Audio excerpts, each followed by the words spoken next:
Hi, welcome to NDE TV. I'm Peggy Robinson. Today's guest is Barbara. Bartolome. Thank you. It sounds like music too, Bartolome. Bartolome. And her and I were just having the best discussion about how similar our paths have been. So, Barbara, I've watched some of your videos. I know you're not shy, so I'm going to let you start wherever you want. Okay, well, I've got a story. I tell you, I feel like my life has been an amazing, really amazing experience. And I grew up in Salem, Oregon, and my mom became a police officer when I was in my teens. And, I had a little sister that I kind of watched over, and she ended up being 6'3", so she's not my little sister. She's my big sister now. But we had some older step siblings that we also had in our family. And then what ended up happening was that I moved down to Santa Barbara when I was in my late 20s, and I ended up marrying someone who was from this area, and he was an engineer, and we had a house in this area that he owned previous to marrying me, and we ended up having this life that was pretty good, except for the fact that behind closed doors there was a lot of abuse going on, and he had a lot of anger problems. I think it drew from his childhood. I think that his father created situations for him that, spilled over into his adult life. And his older siblings told me that as well, that was the reason why he was a problem. And I tried really hard for about 7 years to help him to change, to help him to see what his issues were. He would always, have an explosion and sometimes hit me, kick me, push me, shove me, kick me on the floor, just all these abuse things. And then he would apologize profusely and say, "I'm sorry, I'll never do it again. I'm so sorry," and, want to take me out to dinner or something. It was a typical abuse situation. So what ended up My happening? ex never said he was sorry. Oh, really? He said, "You made me do it." Oh my gosh, no, mine would always be, "I'm sorry," but and then the next time would roll around and he'd be sorry again. So I tried to do everything. I'd try to take him to a pastor of a church and get him some counseling, and I'd written him a long letter that said how I felt about it and early on in the marriage. And I talked to him a lot and said, "You can't do this. I'm going to leave. You can't. I'm not going to live with this." And other than that, I loved him very much. And so it was very hard for me trying to change him. Took him to a marriage family therapist, and he rejected that after 3 or 4 Because you had sessions. kids together, right? We had, I had a son from my previous marriage, and he had a daughter from his previous marriage, but she lived with her mom. And so my son was about, when I had my near-death experience, he was about 8 years old. And I'd had a baby with my husband, and she was about 5 months old. And so right after the baby was born in July of 1987, I was inside the home, and I'd had a problem pregnancy because of something he had done. I almost lost the baby. And so I had been on bed rest for about the last half of the pregnancy, and I couldn't work, and he was angry about that. And Wait a minute. Wait a yeah, minute. He caused yeah, you to lose a baby? almost caught. Yeah, he basically, he basically raped me in about the 3rd month and ruptured the placenta. Oh, And he was so forceful and so aggressive, and it was not normal behavior. And so I ended up having to be on bed rest and I'm not be able so to work for sorry. the rest of the pregnancy. It was very scary. The interesting thing was that before I got pregnant, and while I was still having trouble with him, before it happened, I saw my little girl in my future. I actually was looking through a book on photographs for children, and I at the time was doing a lot of photography for nonprofits in Santa Barbara where I was living, and I was volunteering to do a lot of photography. And so I was looking through this photography book, and I came upon this one page and it just stopped me dead in my tracks. And I looked at the picture and it was a little girl and she had her hands like this and she was in the grass and she had flowers and grass and daisies around her.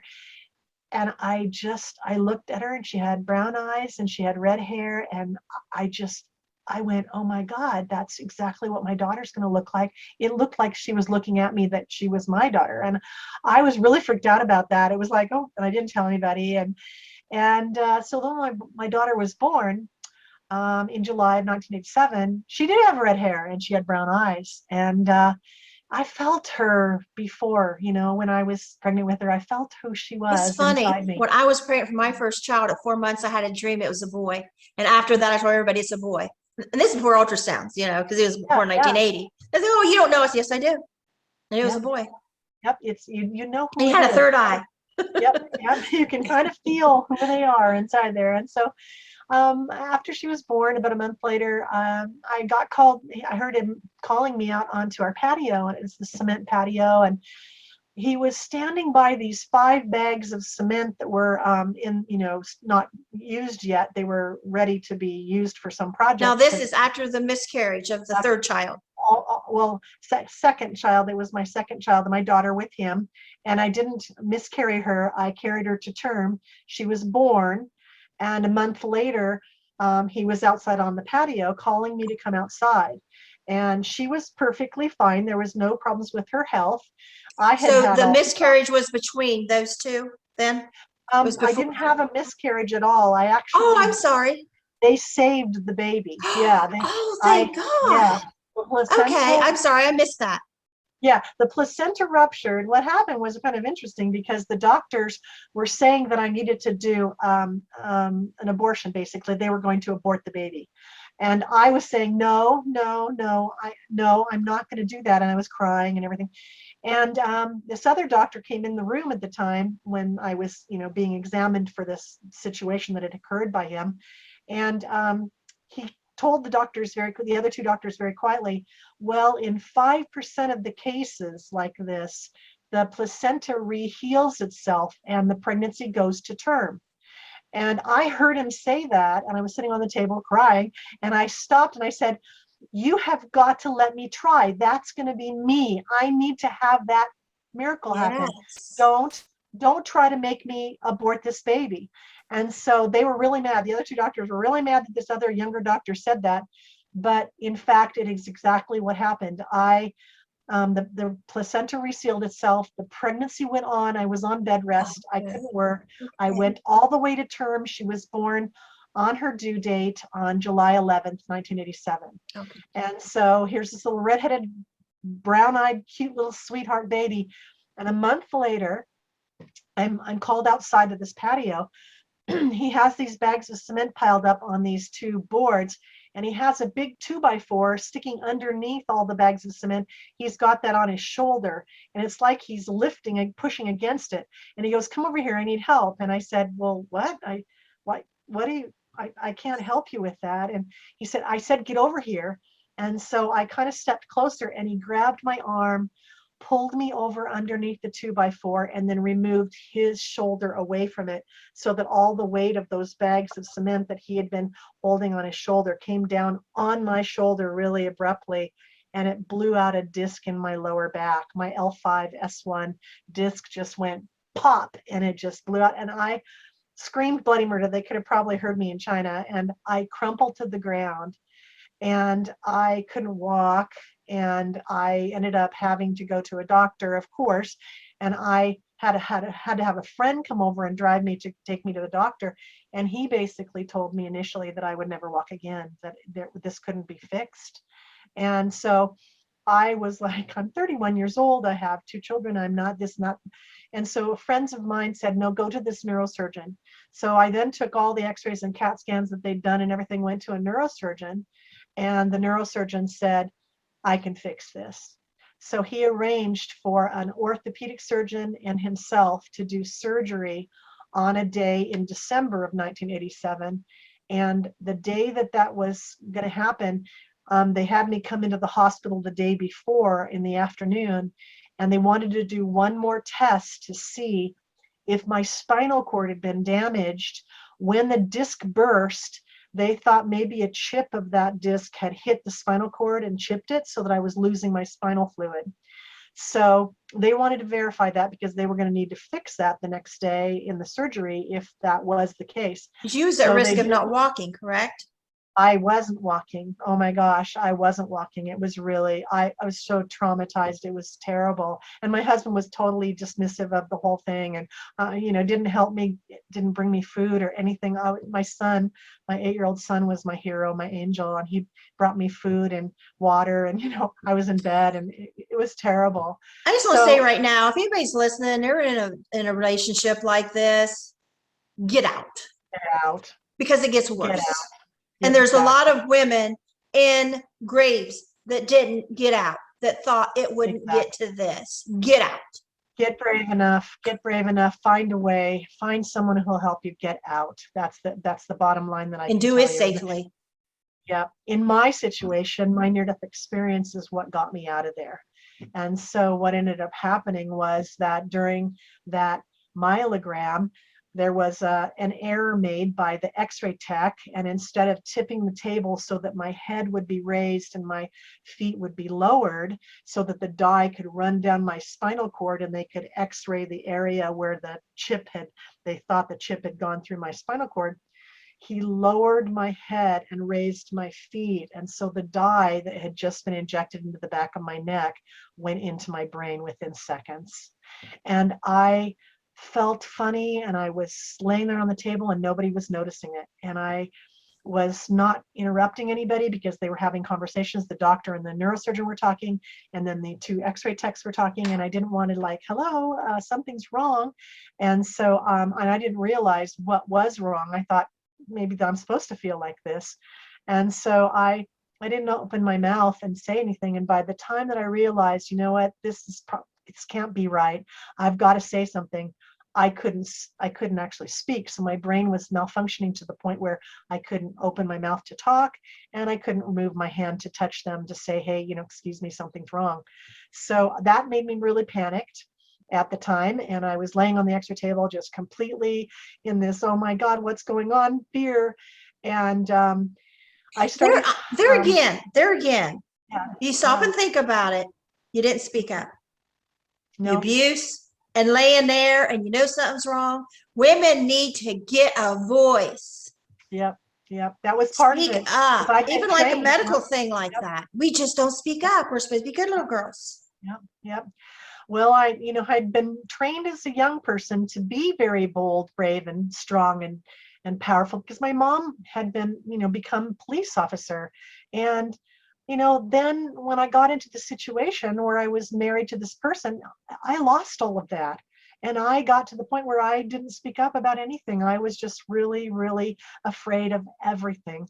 And it's a real big change. It was a huge change in my life. And what ended up happening was that the doctors ended up being, not focusing on this situation. And I started hyperventilating. The last thing that I did before I died was I lost my capacity to breathe correctly. And I was going, and my eyes were rolling to the back of my head. And that's what alerted the x-ray tech who was standing right next to the table. He had his finger on the button. He was the one who made the mistake. And he leaned over my body and looked at my face. And I was eyes rolling backwards and, breathing. And he then reached his body backwards and looked to see where his thumb was. And then his face was just like, oh my God. And he just made this face like, oh no. And then that was it. I literally just stopped right then. And then I was out of my body, and I was up on the ceiling looking down at my body, and very calm up there. And I looked down and I said, if I'm up here and my body is down there and that man is calling code blue, I think I just died. And it was such a beautiful feeling up there. It had been panic and scared and terrible down below. But then now I was wrapped in what felt like a beautiful blanket of warmth and love and acceptance. And I just felt fine up there. And I felt this presence that was next to me.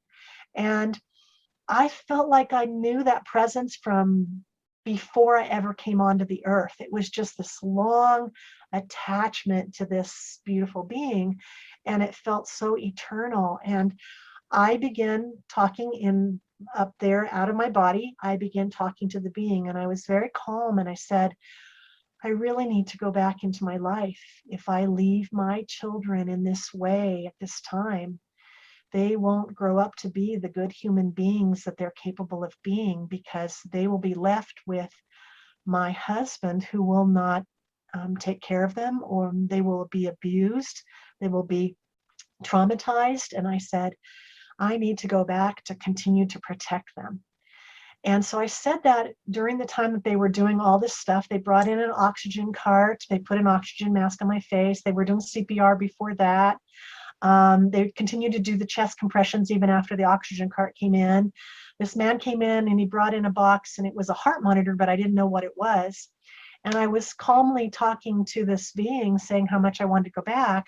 And I watched him putting these white, little brown white things. He was peeling the backs of them off, and he was putting them on my chest in different places. And I didn't know what he was doing. This man was putting a heart monitor on me, and I had never seen one.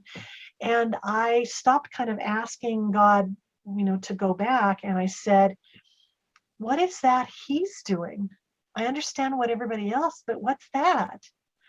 And I was immediately moved down right in front of the heart monitor, so that my consciousness, instead of being on the ceiling right above my body, was now in front of the heart monitor, which was on this ledge between the table against the wall, on the wall. And the man was standing between that ledge and the table that I was laying on.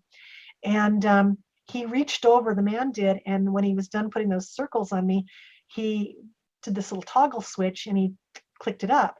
And I saw this green dot appear in this square little box, this rectangular box, and it started going straight across in a line.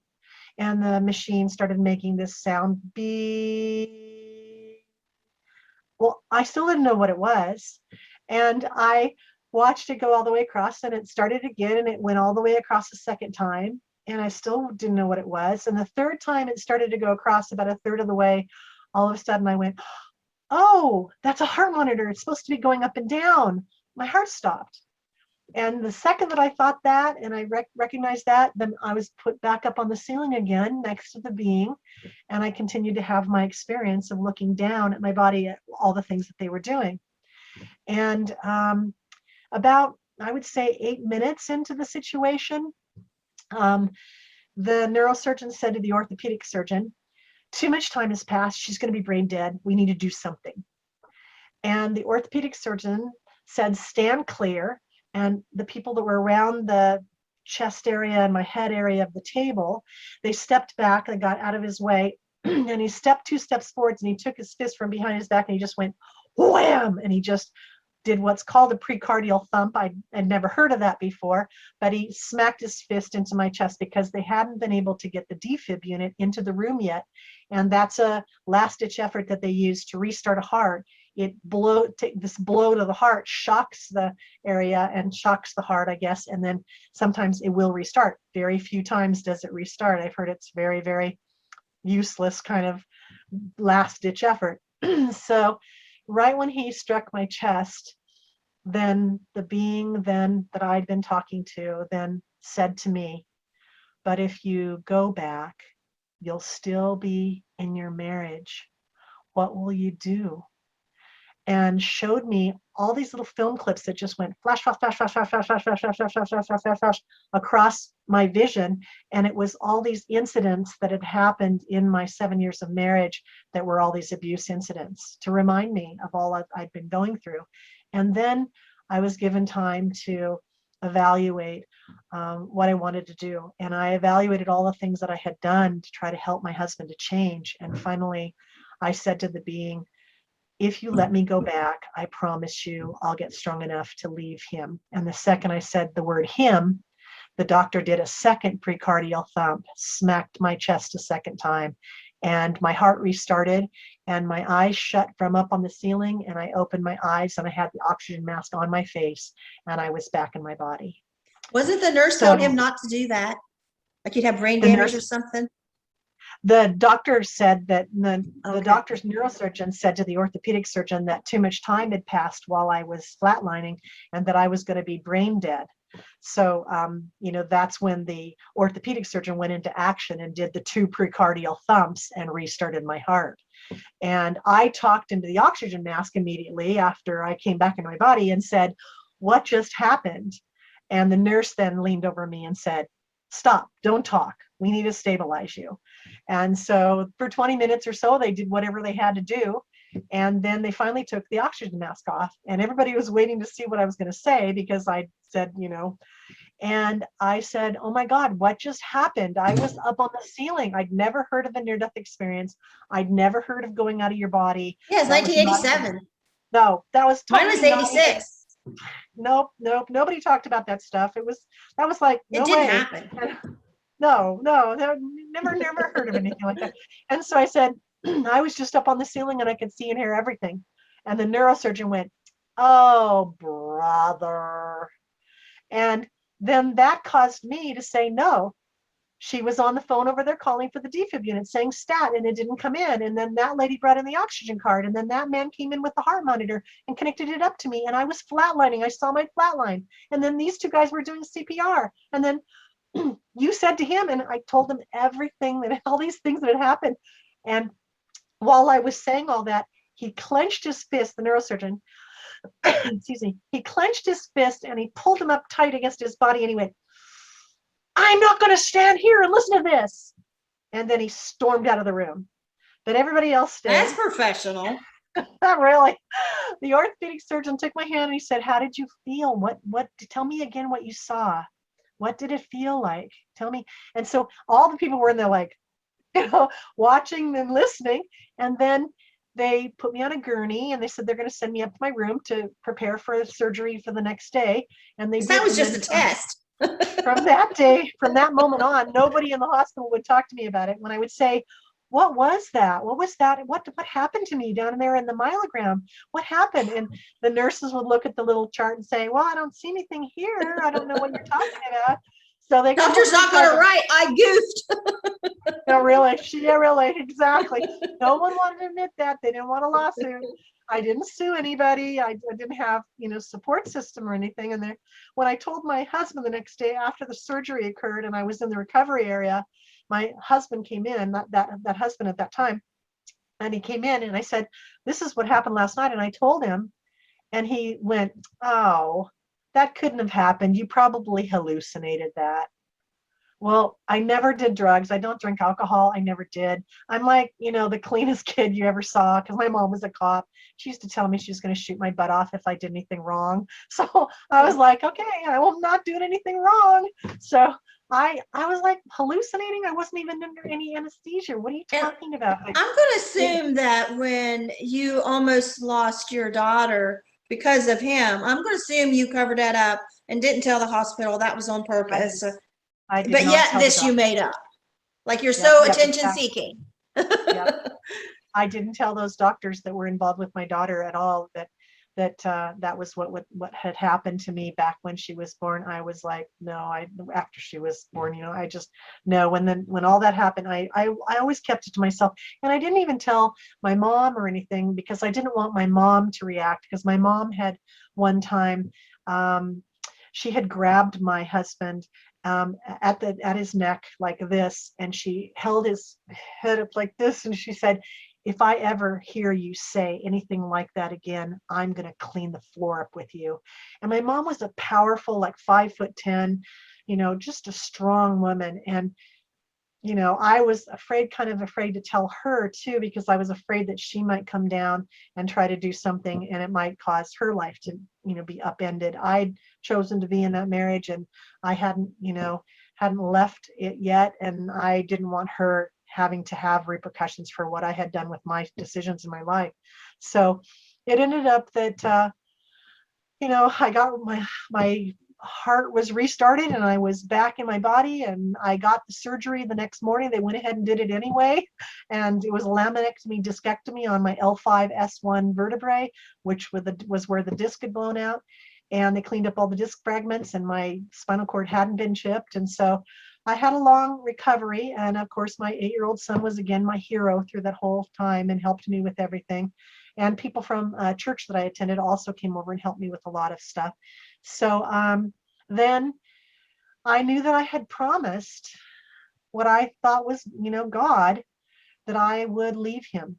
And it weighed on me heavily. I knew that I needed to get away. I just didn't know how. And so I was afraid still of him because his behaviors were that I thought maybe he might want to kill me for the insurance money that he had on me. And so I just did everything I could to try to please him and do everything that he needed to. But in the time that I was doing that, I was putting away my very favorite personal things that I loved that I didn't want him to take and try to hold against me like he had done before. And so I ended up waiting, and he ended up going on a business trip to Montreal, Quebec, Canada.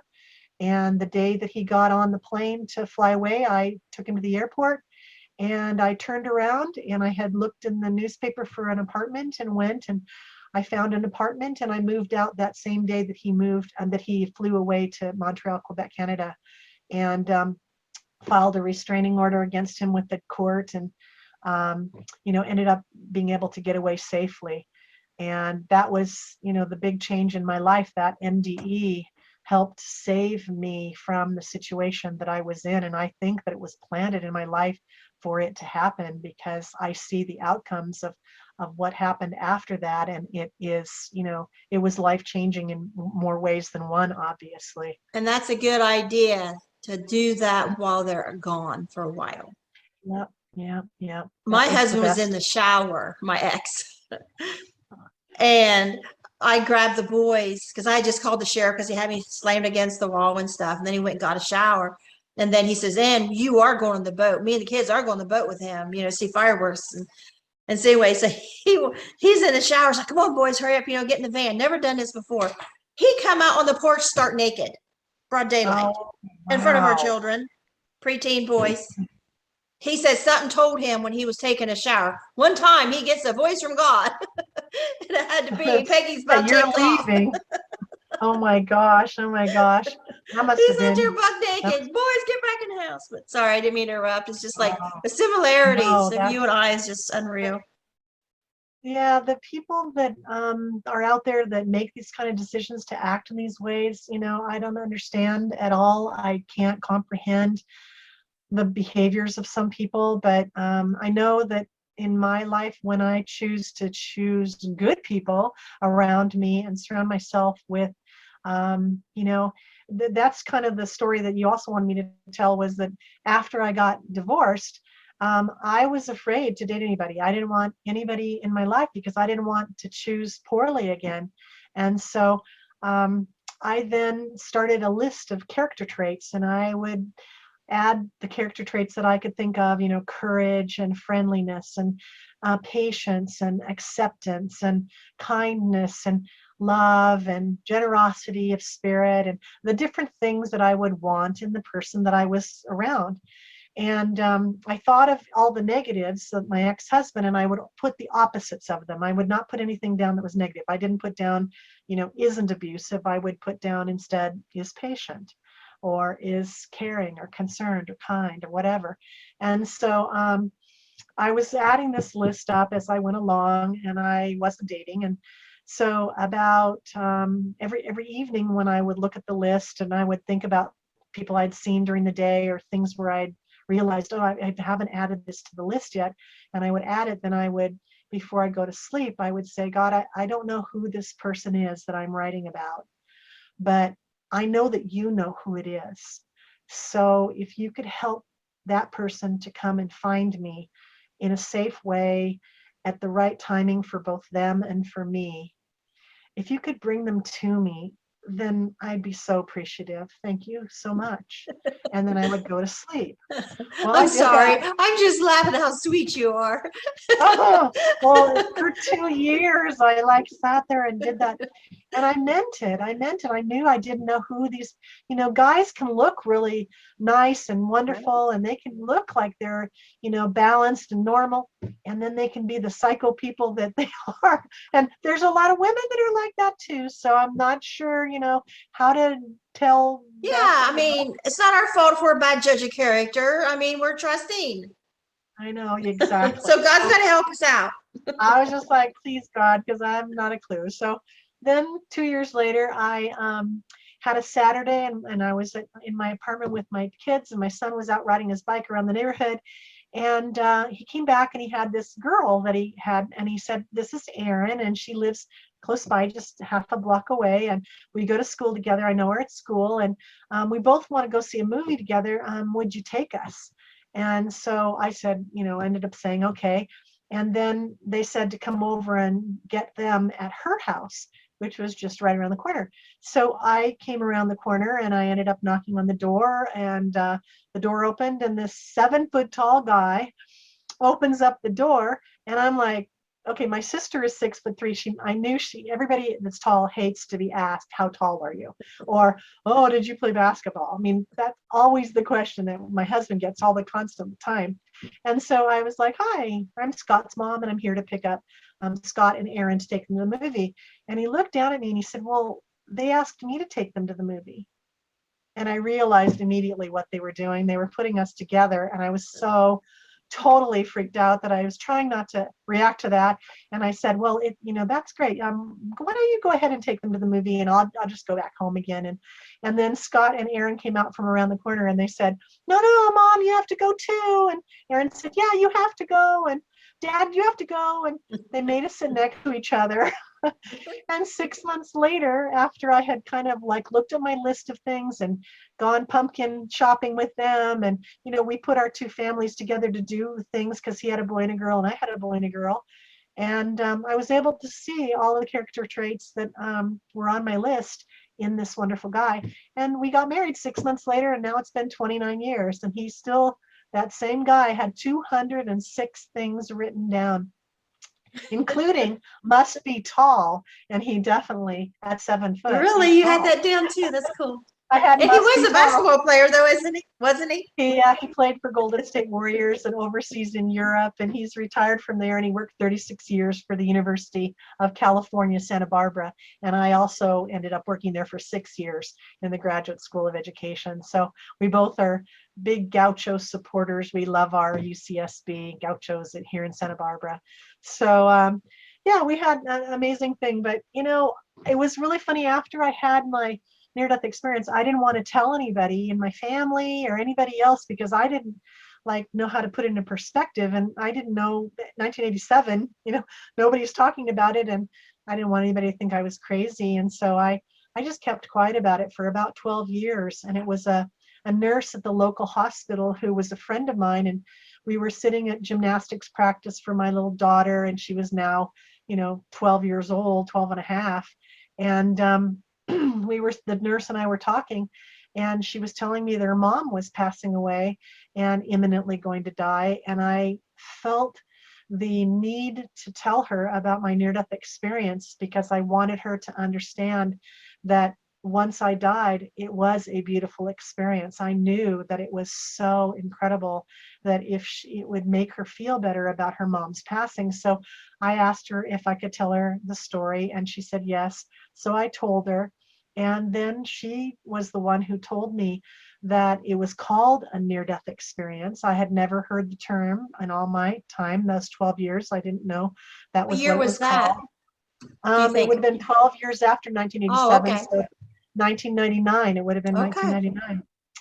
Yeah, so by then the internet had come up, and so I was able to, do research and look, and I found the Near-Death Experience Research Foundation, which is run by Dr. Jeffrey Long, and I initially connected with him first before I found IANS, which is International Association of Near-Death Studies. And so I actually ended up going to a conference. I think it was in 2007, I think. I went to an IANS conference in San Diego, and I ended up getting to meet other experiencers that had what I'd had. And there were like 50 of them there. We all sat in a huge circle, and we all had like, we were supposed to do 5 minutes, but of course everybody went way over that. So we were there for hours listening to everyone's near-death experiences. And it was really impacting and beautiful, because I saw so much that was matched with what had happened to me. There were other variables that happened to different people, and some were by suicide, some were by car accidents, some were by, some sort of medical error like mine. Some was, maybe a heart attack or whatever, but they all had similarities amongst what had happened to the different people and how they felt about their experiences. So it just totally sucked me into the NDE world. And you ended up starting your own group, didn't you? Your own IANS Yes. group? Yes, so I have the IANS group in Santa Barbara, California, and I've been doing it for about 10 years. I have a great support system, a wonderful doctor, Jim Quacco, here in town, who is on my board of directors, and a wonderful past life regression therapist, Dr. Peter Wright. And, I just have the best people that are supporting me. And I've done grand rounds talks at hospitals, and I've talked at churches, and I've traveled to other IANS groups and talked, and podcasts. And I was on the NBC Today show, and US News and World Report did a great article about my NDE. And now it's all validated, but back then when it happened,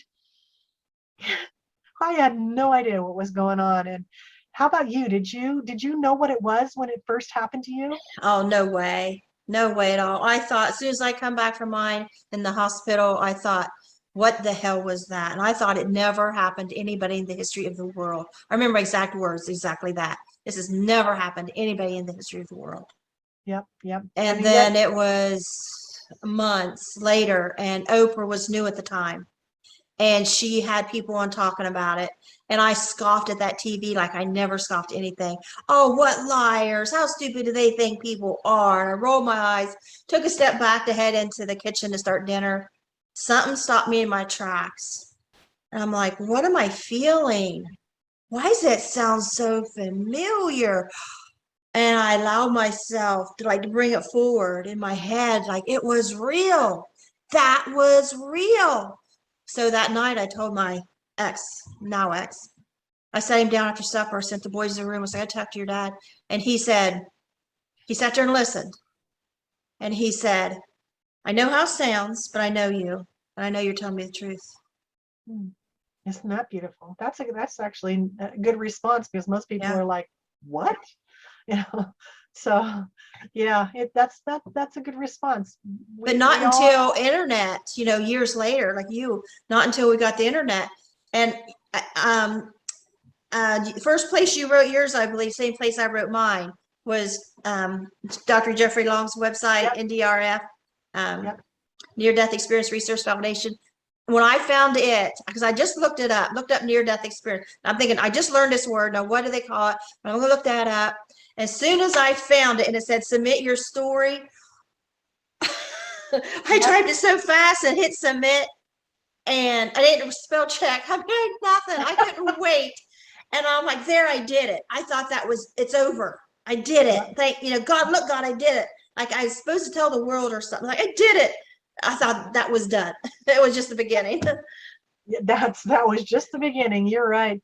I didn't want to put all the details of mine into what I wrote to Dr. Jeffrey Long the initial time, because I was still scared about talking about the abuse, about the husband, about, all that, him raping me in the 3rd month of the pregnancy. I didn't want to talk about all that. Right. It was so personal. And I always worried that my daughter would find it and then see that about her dad. Right. And that would somehow wreck our relationship because I was telling the truth about her father. But it turned out lovely that as she got older and I didn't talk negatively about her dad, she started seeing all the patterns that I had seen in my time with him, and she now no longer really has much connection with him, and she sees the behaviors that are not okay. So I think it's important for all of us to admit that people have problems, and if they are deep enough problems, if they are affecting others in such negative ways and risking other people's lives, that it's super important to step out of that and to find the strength. And even if you don't have what you had around you, if maybe you had a house and you had, expensive stuff, that's not important. What is important is your safety, your children's safety, your health, your welfare. It just really is important for everybody to get away that's in a damaging situation like that. I can't say that enough. I was one of those mothers too. I didn't want my boys to hear anything bad about their dad. I wanted them to have the best childhood possible. I wanted to shield them. They never seen me cry. They never seen me upset. I sheltered them from everything. And as once they were adults and I would start to say something a little, I know they weren't comfortable because my ex, he comes from this big Catholic family. There's 12 kids. And we're a small town, they've got a lot of pride in their last name. Mm-hmm. And when I wrote my book, I just sat down one day, it's come to me, I wrote down 3 months. And then someone at Ian's group talked to me about publishing and told me about their publisher. And so it was Thanksgiving, and I just finished writing my book. And I just started talking to the publisher, and he was going to look it over. And it was Thanksgiving, it was at one of my son's house. And I haven't talked about this before, but we were all, my son, he lives in a beautiful home, and we're sitting in a big, nice dining room. And the kids were in the kitchen, and the adults was in this beautiful dining room. And it's Thanksgiving dinner, and I mentioned my book. And I'm feeling so much pride and triumph in my life about this book. And I mention it, and I don't even say much about it. And one of my sons said, "You're going to get sued." Oh, wow. And they all got up and walked in the other room and left me alone. Oh, no. And I sat there alone at the Thanksgiving table, and my son had just said, "You're going to get sued." And I thought, this is their family. Do I have the right? Is this wrong? That's abuse, just the same as the other abuse. That's, the family. And I mean, this is my son's, and but in my heart belonged to God first and foremost. And I knew this book was right. I knew it was true. And I knew it would help people maybe in abusive situations and child abuse situations, and help people understand, yes, all this bad stuff may happen, but when you have a miracle, stop and recognize it and hold it up and praise it. Don't wash it away. Don't push it away with the abuse. And I didn't know at the time, but I guess it's common in abuse situations to have an out-of-body experience. Because I had that during 16 kidnap and rape, an out-of-body experience. And I didn't know, is that a spiritual experience? Is that something all abused people happens to abuse kids or, women during rape? And, I didn't, when I wrote my book, something told me, don't analyze it. Don't wonder how this happened. Just write it. Just tell the truth. So I just started beginning and went, did you write a book? I'm writing it right now. I've been a little bit distracted because my husband's been through my current husband, my wonderful 7-foot tall guy, has been through some medical stuff. And actually, we just had this incredible miracle that I want to talk to people about. But the book is, I'm naming it The Amazing Life of a Double Dead Redhead. And I haven't talked about my other NDE.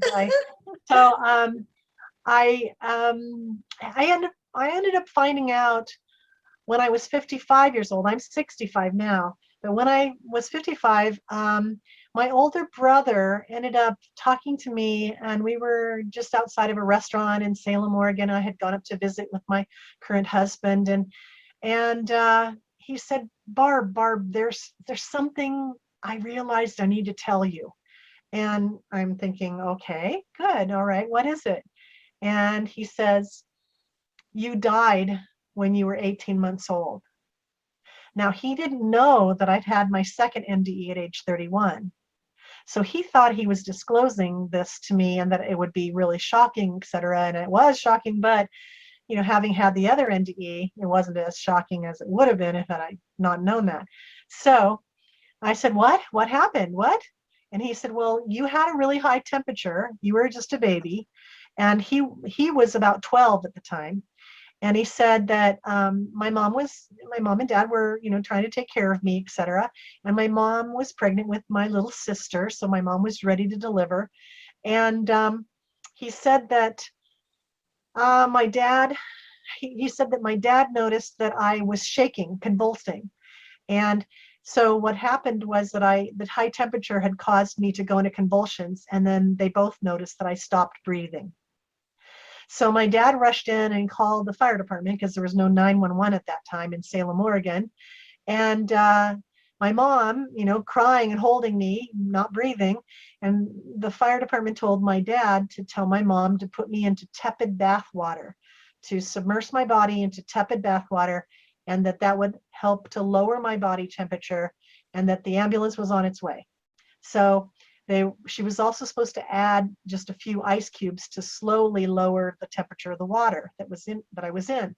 So she had my brothers, we only had one tray of ice cubes, and so she had my brothers run next door to the neighbors' houses, and my older brother came back first with some ice from the neighbor's house, and he said he stood in the doorway, handed my mom the ice in the bathroom, and he said, my body was in the tepid water, my mom was sobbing over the top of me, I had turned soft purple, I was lifeless, and he said he was just feeling shocked and standing there staring at it, and he said, all of a sudden the ambulance pulled up in front of the house. They could hear the siren winding down. They knew the ambulance guys were going to be there in any second. And he said, all of a sudden you came back to life. He said, you arched your back backwards and you took in a deep breath. And when you took that deep breath, you turned from purple to bright red again, which is the color I'd been before I had, stopped breathing. And he said, then you start crying. And the ambulance people came rushing in and they wrapped you up in a blanket and they took you away. And he said that my sister, my older sister is 4 years older, so she would have been about almost 6 years old, came towards my parents just as they were rushing out the front door to follow the ambulance to the hospital. And she said, why was Barbie having a temper tantrum? And my mom said, what are you talking about?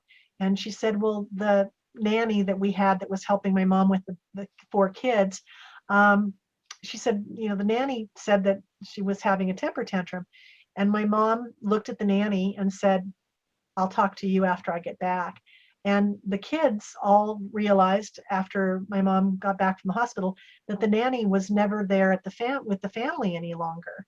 So she got fired for having told my sister that I was having a temper tantrum. So my brother said that my parents then said, don't ever talk to Barbie about this. Don't ever tell her. None of the kids were supposed to talk to me about it. And so he said over the years, many times he had thought about telling me, but he said that it was either not a good time in my life or it was not a good time in his life. So It's so weird. Finding out that I'd had one when I was 18 months old, but there were lots of things that happened in my life as a child. Did you remember something from then? No, but You I just had all these bizarre things that would occur that like after effects. Yeah. But see, that's weird because my 5-year-old drowning, I didn't remember it until after my 25-year-old NDE. Oh. I just looked up in the night sky one night and it was just like playing like a movie trailer from front to back. Wow. And I went and asked my family, did I drown when I was little? And I was told, my mom said, kept it quiet because they didn't want my dad's family to know because mom's first child, I was their 6th, died at 9 months. And then my dad's family blamed her. And she didn't want blame for another child, even though I was back to life, but that I'd almost drowned. And so that's weird. That's another similarity we have, that it was kept quiet from you. I don't remember anything at all of it, but I had all these interesting things that would happen when I was young. And, I always got flipped out about it, but, I didn't talk to anybody about it. Back then, you didn't like mention things like that, but like the phone would ring and all of a sudden I'd turn to my mom at 5 years old and say, Mom, Grandma is calling you. She wants to, talk about blah, blah, blah. And then my mom would look at me, and she'd walk over to the phone and she'd say hello. And then it was my grandma and she would talk about that thing. And my mom was like, how did you know that? And how do I know how I knew it? And so I just always felt like connected to God when I was a child. I felt like there was always this protection that I felt. And then my first guest on this NDE TV His was during his circumcision, Oh, and he was adopted. And so he didn't know till a long time later when he met up with his biological family what this memory was about, because he had NDE. yeah. And Yeah. they was able to confirm the room he was in, what he had been seeing, and then he was in this realm and confirmed it all. But yeah, newborn Isn't that amazing? Well, and changed I for life. And that's the first I thing I say in my book. The forward is something like children are changed after a near-death experience, even though they didn't know they had one. Right, exactly. Yeah, I was the kid that, like there was a new kid in school, I would walk up and say, "Hi, my name's Barbie, and I want to be friends." It didn't matter what color, what shape, what size, anything about them.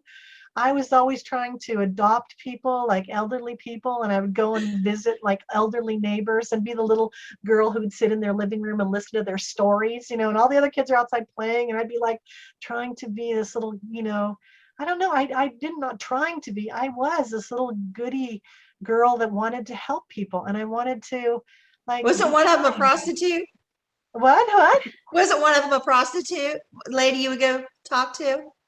I don't remember that. Oh, Well, really? I've got so many stories, let me tell you. Okay. I was listening to something a while ago and I thought you found out later she was a prostitute. I don't remember that, but Maybe I've you're got a thinking lot. somebody else. One of the coolest ones was when I was riding my bike across the bridge in Salem to go to my work when I was 17. I worked for the newspaper, and I was riding my bike across the bridge. I was kind of late, and all of a sudden, as I'm on my 10 speed, I feel this hand like pressing my head down over my handlebars, and I was fighting it. And I did not want to ride, down over my handlebars like a little kid. And I'm like trying to fight against this hand that's pushing me down.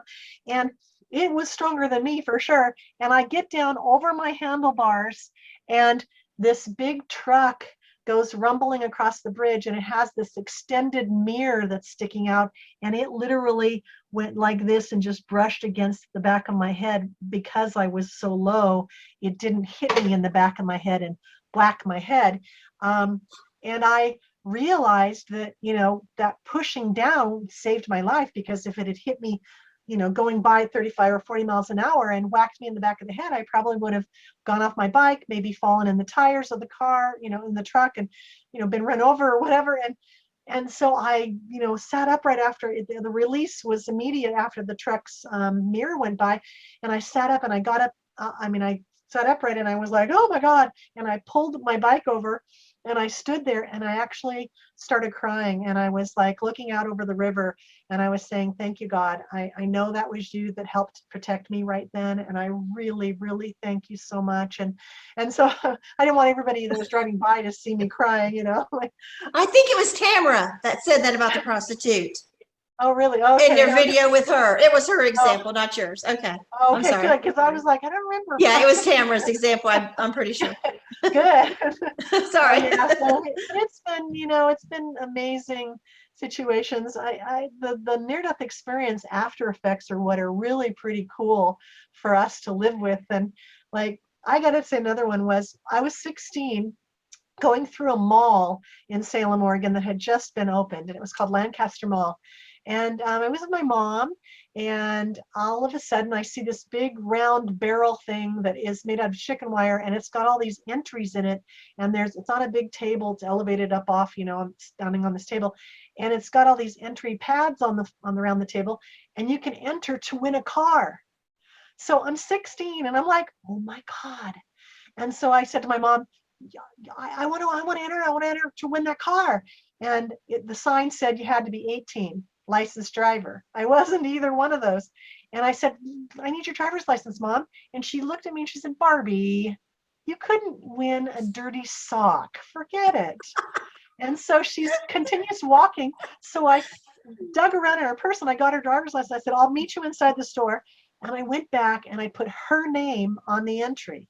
And out of 60,000 entries, my mom won that car.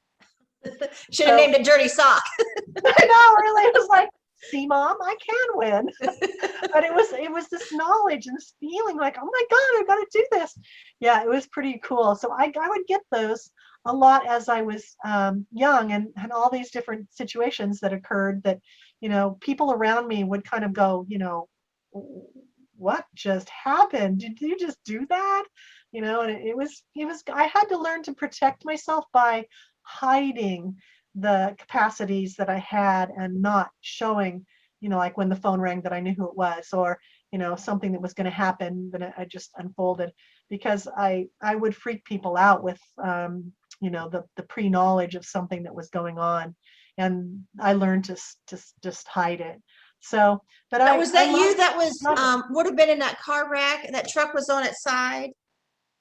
Uh, The semi was on its side and oh, you heard oh, yes, stop yes, yes, or yes, slow yes. down or It something? wasn't, yeah, I wasn't in the car wreck. It was, I had just talked up at San Francisco for 4 of the IONS groups, and my husband was driving, my husband now, and it was only like 2000 and, I don't know, 16 or 17 or something. And we were driving back from San Francisco, and the 101 freeway comes inland, and then it hits the ocean up at Gaviota, which is about 35 miles north of Santa Barbara, and then it runs along the ocean all the way to Santa Barbara. So we got to Gaviota right around 9 o'clock at night, and I was laying back in my seat, and I was looking out the window, and the winds were gusting against the car, and it's really windy area up there. And I, you know, didn't have any worries, but all of a sudden this huge gust of wind hit our van, and I was watching as my husband was like struggling with the steering wheel, and you know, this big 7-foot tall guy struggling with the steering wheel. I'm like, oh God. And so after he got that under control and it was just gusting again, then I said, you know, I think, Victor, we should slow down. We shouldn't do 65. I think we should like slow down to 50. And he said, I think that's a good idea too. So he slowed down to 50. Well, then I thought, okay, well, we're safe. So I'm looking out at the moon and the stars, and we're, you know, 35 minutes from home. I'm so happy because we've driven 5 hours by now. And all of a sudden, this voice in my right ear whispers kind of this, danger, big impact ahead, danger, big impact. And I'm like, what? Oh my gosh. So I sit up in my seat. I was laying backwards, and I sat upright, and I checked my seatbelt, made sure that I was nice and tight in my seat and everything. And then I looked over Victor and I said, you know how I sometimes hear from the other side? And he goes, yeah. And I said, well, I just heard danger, big impact ahead, danger, big impact. So I think we should slow down further. And I think we should do like 30 miles an hour. And he goes, Barbara, we're on the freeway. We can't do 30 miles an hour. And I turned around and looked through the back of our van, and there were no cars, no lights back there. And so I said, well, why don't we do 30 miles an hour? And if you see someone coming, go ahead and speed back up to 50 if that's what makes you comfortable. But we need to have time to stop so that we don't hit whatever it is that's up in front of us. I don't know if it's a dead deer or if it's a tree that's been blown down. I don't know what it is, but we need time to stop. So let's do 30. So he said, okay, I can do that. So we're going along at 30 miles an hour for about 10 minutes. And we come around this bend in the highway, and way, way up in the dark, in like a mile ahead of us, we both see these police car lights that are, and I immediately think, oh, somebody's getting pulled over. But right here, I felt, oh no, that's where the danger is. And so I was like intently looking through the front windshield, trying to see what the police car was doing up there, what's going on. As we got closer and closer to it, we're doing 30 miles an hour. We're in the slow lane. We see that the police car isn't stopped off the freeway. It's stopped squarely blocking the slow lane. And it's got its lights on. But then as we get closer, there's no policeman inside the car, no anywhere within the lights that are on top. And it's really dark area up there, so there's no street lights, so you can't see anything else but this police car. So we're in the slow lane. We need to change lanes to get over to the fast lane to go around the police car. So Victor starts to do that, you know, however many 30 yards behind it or whatever. And right when that happened, whoever it was on the other side that was warning me grabbed both of my upper arms, and I felt their face go nose to nose with me, and they screamed, 10 miles an hour. I was so freaked out that they were touching me and that they were nose to nose with me and that just happened. I screamed 10 miles an hour, and Victor slowed down from 30 to 10. We were in the fast lane now, so we got up to level with the police car. We're doing 10 miles an hour. And after we slid past it, maybe 20, 30 feet, Finally, our lights lit up why the police car was there, because he wasn't pulling someone over. There was a truck, a semi truck, that had tipped over onto its side, and the dirty bottom of the truck was facing us, so there were no reflectors or anything. And the police car had stopped so far back that his lights weren't lighting up the truck. We couldn't see it at all until we were beyond his car. Wasn't And it a tanker? It was a semi truck. Yeah, yeah. I mean, It like had a gas the gas tanker, like if tank. you would have hit it, explode. Well, it was a regular truck, but the gas tanks on Okay. a regular truck are on the cab of the truck. They're on the sides of the cab of the truck. Okay. And so it was squarely in the fast lane. So we were heading right for the cab of the truck where the gas tank was. So we would have blown them up. So what ended up happening was we went off the left side of the road, around the front of the truck, in control, because we were only doing 10 miles an hour, so no hitting the guardrail or anything. We went around the front of the truck, and on the far side, I looked up, and there was the police officer standing over the open window of the truck and talking to the truck driver who was trapped inside. And the wind was howling. He didn't even know that we had come and we had caught it. And what ended up it being was that the CHP had actually closed the freeway way back behind us, and we were in between the closure and the truck. You were past the flares. They put them down after we'd gone past. Yeah. So we didn't know that closure was back there. That's why no cars ever caught up to us, because we were the only ones going towards that truck. So the other side, what I call the other side, God, your angels, whatever, they helped us get through that situation safely. So I then began thanking them and saying, thank you for the truck driver's life. Thank you for the police officer's life. Thank you for my life. Thank you for Victor's life. And as I was saying that, as I was going down the freeway after we went past the truck, Victor turns over and he's completely quiet, and he, just watched all that go on. And he looks at me and he goes, Barbara, how is it that you're able to do that? If I had not just watched that unfold and you told me this story, I would have never, even I know you never lied, I would have not been able to believe it. He said, I had to see that to believe that. He said, that was so incredible. I can't even begin to tell you. And I was like, Victor, it's not me who's doing it.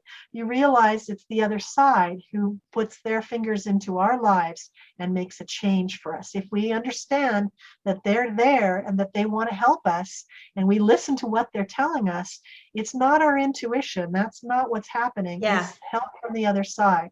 And that's what I say. It wasn't me. That voice come in and yelled at me out of nowhere.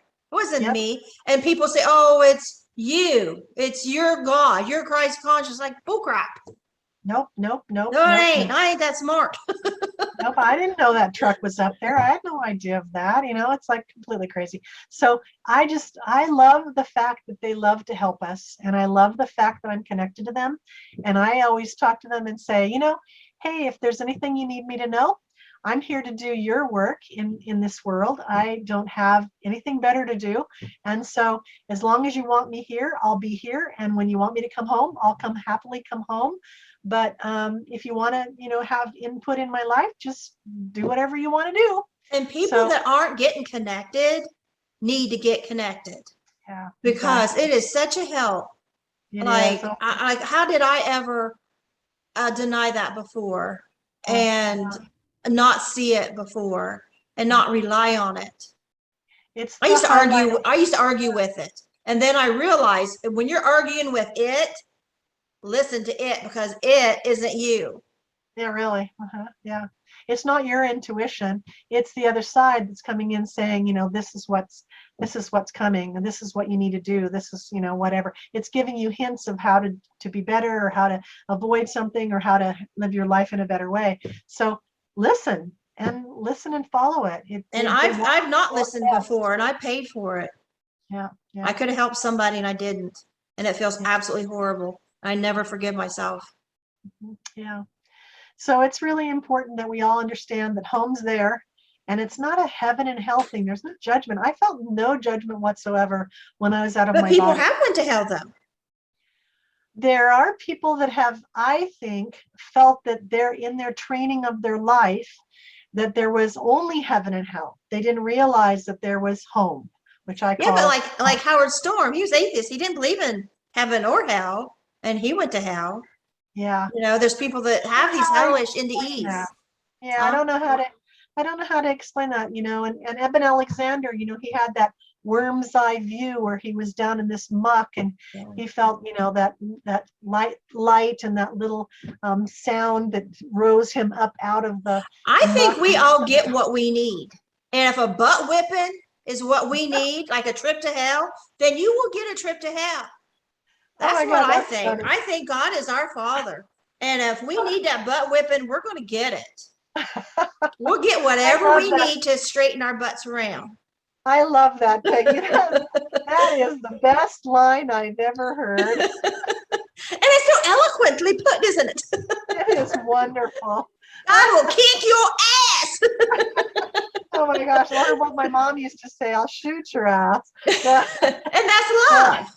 Only a That's parent love. will beat your butt. Yeah, she wanted me to stay, and she wanted my sister and my siblings to stay above, back then in the 70s, it was drugs and crap going on all over the And you place. weren't into that. I I mean, you were a wasn't. good girl. I was a good girl. Yeah, I wanted to be a good person and I wanted to choose wisely. So I think that was part of my NDE from my early childhood. I wanted to just be a good person. So Now, this that was 7-foot husband, your mom can't get in his face. Like the other one you thought said she grabbed him. she, Can't do that, she's Dan, can't passed, yeah, she's passed over. She's over on the other side. But I'm pretty, it's funny because when I met him, he went to Oregon State University. So he was from Santa Barbara, but he went up to Oregon State University, which is really close to Salem where I lived. And my father was a purchasing agent for the state of Oregon, and he had attended Oregon State University and he loved basketball.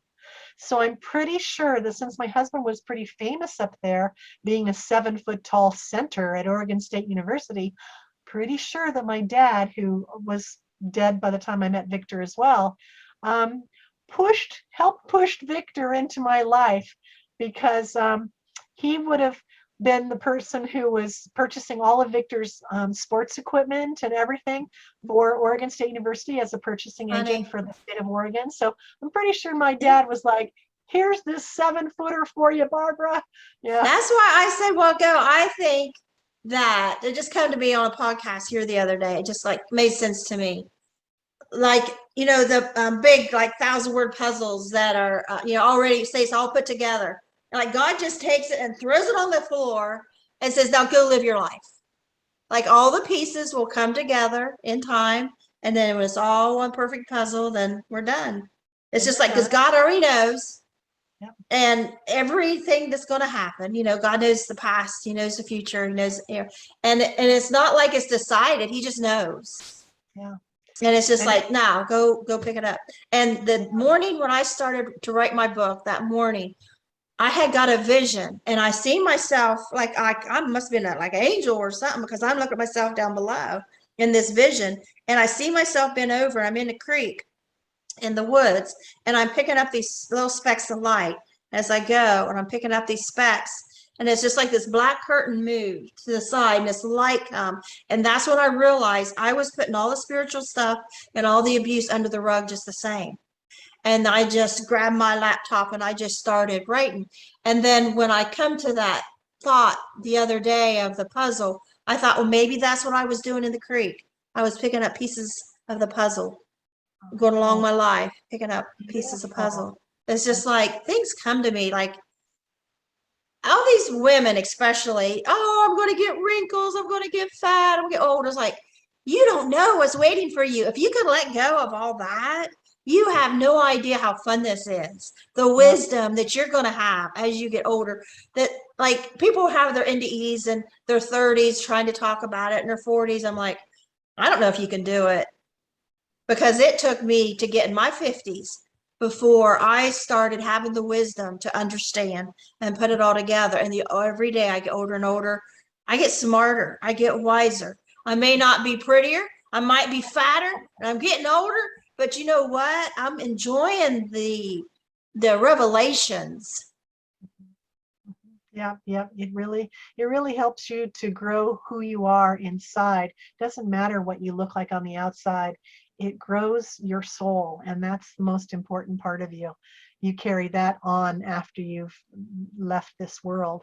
And And the so, young women in these abusive situations, mhm, I I mean, just God hope, help them I because hope they're they, not in their revelation. I hope They're they come. not getting in touch with themselves. They're worrying about what society will think if they're divorced, financially, what will happen if you leave, what he will do, what he will think, what all these things. And as you get older, you throw those completely away. Yep, yep. You realize that, your balance in your life is more important than all of the other stuff. And yeah, And you it want could your have cost children to be yours. safe. Yeah. It could have cost mine. We could not be here right now. We could be maggot meat like a whole bunch of other women that have not got out of those situations. And when my ex had me up against the wall, I had just ran up the stairs and after he come running out naked and he told the boys get in the house. I said, well, they're scared of him and not me. So of course they got out and I said, boys, go to the basement. That's where the bedrooms were. And I said, boys, go to the basement because he was not in the basement. He was upstairs. And so I said, I'll be down in a minute. And so I went down and checked, I said, boys, stay right here. It's okay. Stay right here. Because I'm thinking he could kill me right now. And I want my boys in the basement. And the Right. reason I fled is because I thought, this is it. He had against the wall. And I thought, this is it. And I was worked at Children's Services. I got women out of these situations. It wasn't Wow. me. And here it is me. And I'm thinking, that's what flashed all the women in graves that thought it wouldn't get to this point. And I am at this point. This is the point. And so let's see, and I'd already called the cops and I didn't know if I dialed all the numbers. I knew them by heart because I worked at Children's Services. And I didn't know if I dialed them all. And he grabbed me and I don't think he thought I dialed any numbers. In fact, we had rotary phones. And he's got me against the wall and he's a big, strong guy. And he's got me like this, my neck's right here against the wall. And he's just, oh, the hate just dripping off his face. He's slobbery, so mad at me because stupid stuff. And so he's so mad because I was going to leave. And I thought, this is it. And then I heard on the phone, hello, hello. It was the sheriff's office. They heard it all. They heard him Wow. slamming me against the wall. They heard him calling me names and just wanting to rip me apart. And he knew he was caught. Mr. Catholic from the wonderful Uh-oh. Catholic family that they kept all their alcoholism. Everybody knew they're alcoholics. They're the only ones that thought nobody knew. And so he knew, and so he let go. And, Yep. but anyway, yeah, I mean, that could have been it. And I'm just happy yours. you got away. That's the big thing, is that we somehow get away. And then And we I go think, back though. We're no different. We well, went back. I went back. Yes, because he had said that he'd gone through counseling and that he had corrected the error, and I stayed away for a whole year. So I moved out and took care of myself for a whole year. But he, begged all the way along, and he was fine, and had done his work, and he was better. And he wasn't a bad person in the rest of his life. He didn't drink. There wasn't issues with that or drugs or anything like that. It was just that he had this anger, explosive situation that would come up whenever he was stressed with work or whatever. And yeah, he lured me back. But unfortunately, he hadn't changed, and he hadn't gotten over that. And the next time that he was stressed at work, and it came out on the children and I again. So yeah, I think that, he needed to have lots of counseling and lots of, help, but I don't think he ever really did get it. I never found out who his counselor was. I don't think he was really telling me the truth. So My ex yeah, forced me and my boys into a boat that night. He was so drunk, and that's what the fight was over. Because he knows I don't allow my kids to be in a vehicle with somebody's drinking, and he's making us right. go get in a boat at night. Wow. And I Wow. was scared to death. It was dark. It was so dark. You couldn't see your hand in front of your face. I was so Wow. scared that my boys would drown that night, that he was so drunk that we'd flip and my kids would drown. I was so scared. And so, long story short, I got away from him Yeah. and I got my kids, and I got two of them. He grabbed the oldest one at the last minute with him. And so I went to the sheriff's department. Here I am working at Children's Services, and I walk in and file domestic on my husband. And they wouldn't, they didn't want to file it. It's a small town. That's a big family. They're all drinking buddies. Their uncles too, and his dad and all. And he didn't want to file it. And he says, well, you're safe now. I said, when I called you, I wasn't. When I called you, you heard it. And he says, but you're fine now. He says, if you're home and it happens again, you call. I said, what happens when you're home and you call? You may not get to the phone. And so he wouldn't do it. And so I come home and I saw my ex, that he was here. And so I knew my son was here. I need to get my other son. And so I went to the neighbors and I called and I said, well, he's home, so go arrest him. He says, but you're not. You're safe. So I can't go home. But my son's not safe because I don't know. Maybe they got back in the boat. I don't know if my son is safe. Maybe something happened. I don't know. Maybe he's going to go back out tonight and my son will get hurt. So I went and got a hotel that night. And I come back the next morning and got my other son. So the next day was Monday. And so I filed, because they told me I'd have to file to the prosecutor. So I filed domestic with the prosecutor. I got an attorney and got a restraining order. He pled no contest. But I mean, but yeah, I went back later.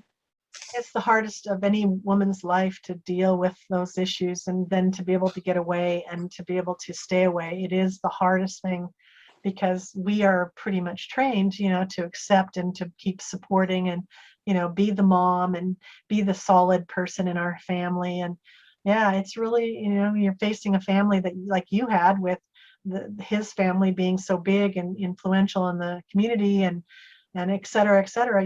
Nobody wants to file any documents against them. And when you work for Children's Services, you don't want to go to domestic violence center with your sons. Really. Yep. You don't want to go to that shelter. It's perfect people there, You know what? This is important also to understand that it was good that it happened to you, because it shows that it can happen to anybody. So even people who are trained to deal with people who are, supporting people that are having domestic violence, it can be happening to them, and they can be stuck in a situation just the same as anybody else. So that's really important for, Children's Protective Services to understand that, it can happen to anybody.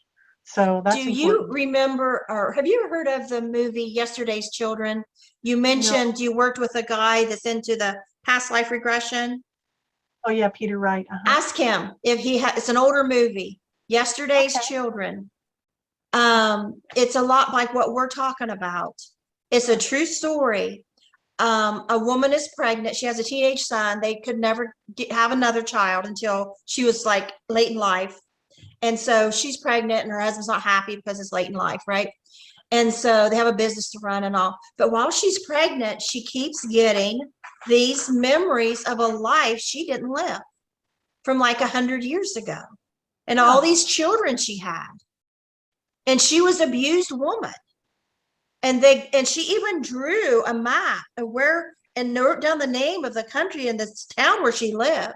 And her mom told her, says, you used to draw that when you were a kid. You used to talk about that when you were a kid. But now that she was pregnant for this child, all these memories are coming back. And so she ends up going to this place, orders a map, and she finds out this is a real place. And she has this map of where this supposedly took place. So she goes there with her teenage son. And they find where this woman lived. And what happened was, this woman she found his memories of, she gets us a past life. And because this woman in this past life was in a very abusive marriage. And she had all these children, and the doctor said, don't get her pregnant again or she won't survive. Well, he got her pregnant again. He raped her, and the kids in the next room and heard it. He raped her. She's pregnant again, and she kind of has this feeling she's going to die. And she asked her oldest son, who she's very close to, please, something happens to me, keep the children together. He promised her. And then she dies. And as she's on her deathbed, before she dies, she's being carried out like what we would call emergency squads. Little wagon comes and gets her, and the kids are staying there crying, and they're left with this abusive man. And here's the oldest son knowing, how am I going to keep them together? I promised mom. And so here's this old man, like in his 80s, carrying this guilt, going to this graveyard of his siblings that he couldn't save, and there's still some alive. Well, this woman that's pregnant now in the future, she gets these kids together. She goes back there to that place and she rejoins these old people that have been separated since their mother died. And that's called Yesterday's Children? Yes. Yesterday's Awesome. Children. I'll have to check that out because Peter Wright would Jane love. Seymour, I think, is the one that I think that's her name, plays in it.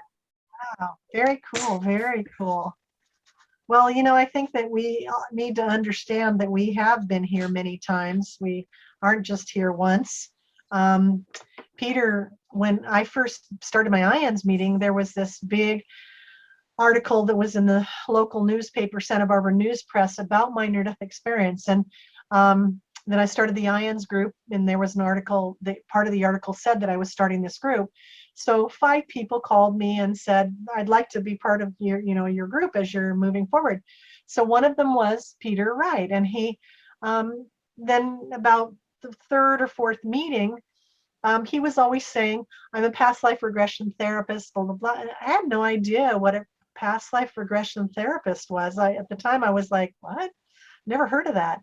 So I ended up talking with him, and he said, would you like me to try to see if you have any past lives would you like that you can remember? And I said, okay. I'm kind of like thinking, do I want to do that? So I went over to his house and he hypnotized me, and he had it all on tape. He tape recorded the whole thing, and it was amazing. It was, besides my near-death experience that I remember, wholly from 1987, every second of it, and can feel it when I talk about it. This past life was absolutely incredible in me watching what it was. And it initially started with me being in a thick bunch of underbrush type of bushes. I was a child, maybe 8 years old, and I was very scared, and I was trying not to cry or make any noise because I didn't want to be found. And I was in Africa. I was black. I looked down at my feet, and I actually saw my feet black. I had a little cloth wrapped around my body, and that was all that I was wearing. And I was afraid because these slave traders had stormed into our village. They had machetes and guns, and they were rounding up mostly the about 13 or 14-year-olds up all the way to maybe the 30-year-old men. They were rounding up the ones they could get the most money for, which were the ones that would work in the fields back here in the United States. And so I had been separated from my parents, and I was hiding in these bushes, and I was afraid I was going to be found. Well, then he moved me forward, excuse me, and they did actually find me. So they had me in a box that had these wooden slats that I was able to see where the slats connected both vertically and horizontally. There were little square holes, and I could peek out the hole, and I could see this. There was a dead man who was laying in the dirt, one of the villagers, who had a machete hit the back of his head. And he was, had bled out, and he was laying face down in the dirt just a few feet away from the box where they had put me into.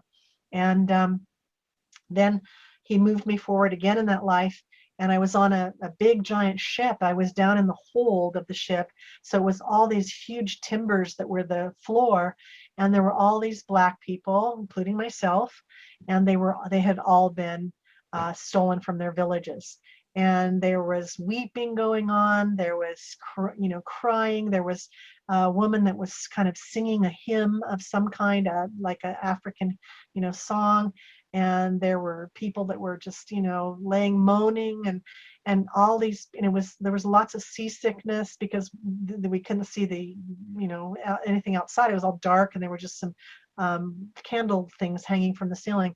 And so then he moved me forward from there, and I was actually on a plantation I had been sold, and I was I was bought to help this woman who cooked all the food for the slaves and the family.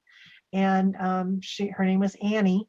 And that's, of course, the name that they named her because that wasn't her African name. But she didn't talk the same African language as I did, and I didn't speak English yet, although she had learned her English enough to be able to deal with, her living situation. And I was just so frightened and so scared. And my parents were not, obviously nowhere to be found. They weren't on the ship with me. And so it ended up that I grew with that family. I stayed there. And when I was 16 years old, they actually had me being the nanny, basically, to their 3 young children. And I was, helping them get dressed in the morning, and I was helping them, through their day. And it was far enough out away from a location that there was no school. So a man came on a horseback, and he actually taught the children there at the residence. And I was learning to read and write along with these young children because I was picking up from this man what he was teaching the children.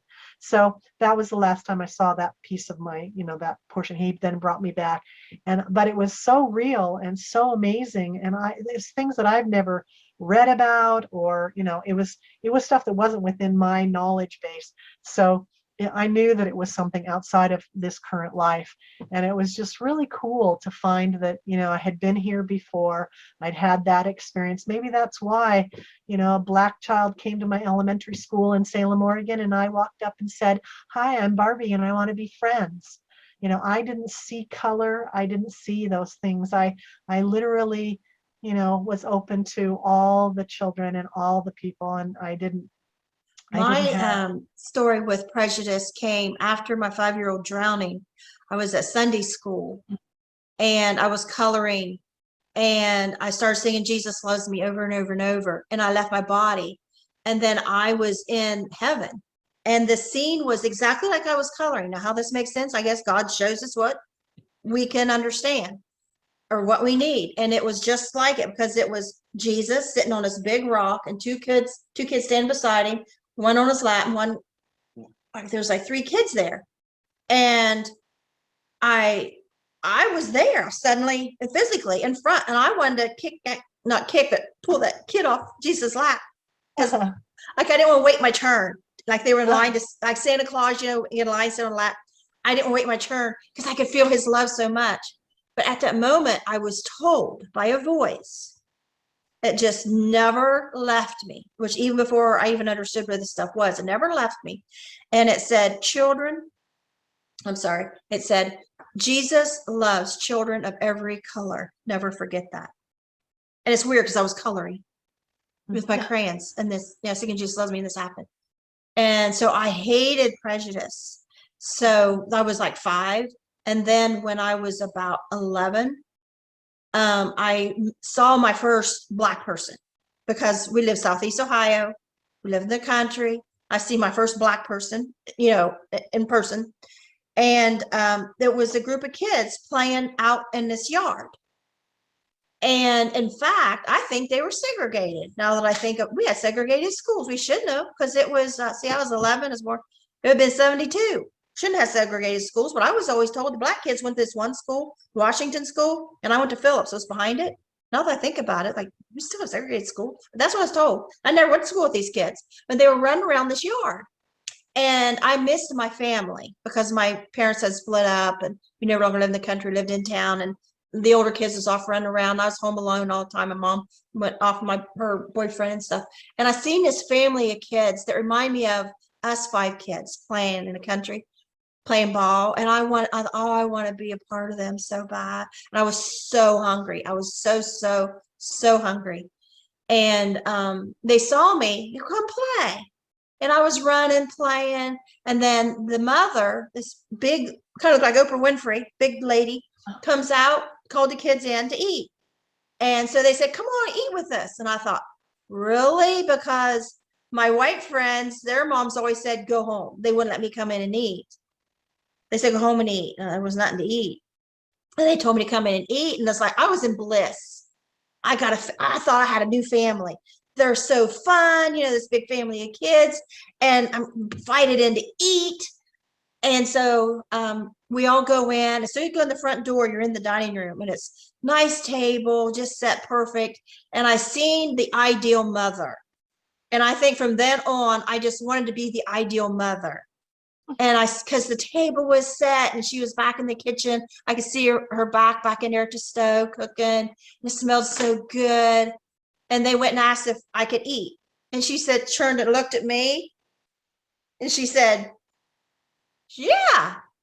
I thought, yay. She says, but you need to go home and ask your parents first. And she had a grin. Now I understand that grin. Your parents ain't gonna let you eat in my black household. I didn't know that. She had this grin. Yeah, you can. Just ask your parents first. I ran all the way home. I was so excited. I found my family. I was thinking, oh, I can stay here all the time. Maybe I can move in with them. Maybe my parents will just let me live there from now on. I just want to just be them. And so I ran home, and my mom and stepdad just happened to be home, which usually they weren't. They happened to be home. And I was like, can I go spend the night? Or spend the night. I was like, I'm sure that's what I was thinking. Can I go eat with this family? And my mom's like, who? Where? What are you talking about?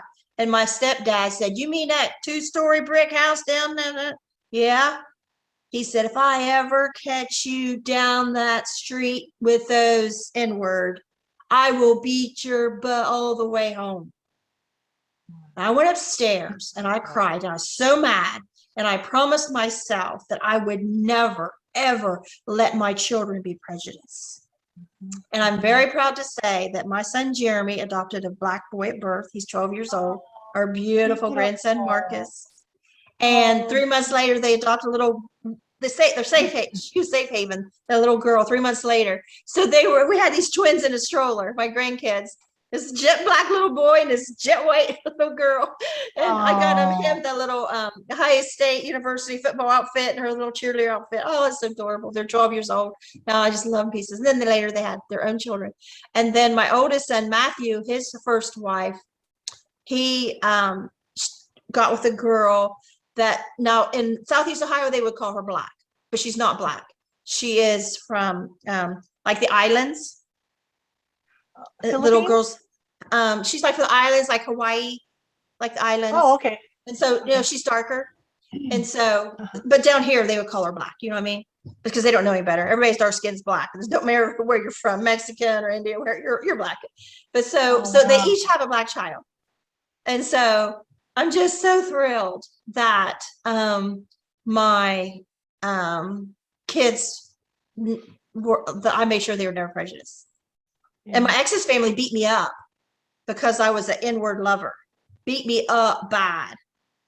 And the girl that did it went to jail. But yeah. So I was the same way. And you mentioned machete. I have this fear of sickles.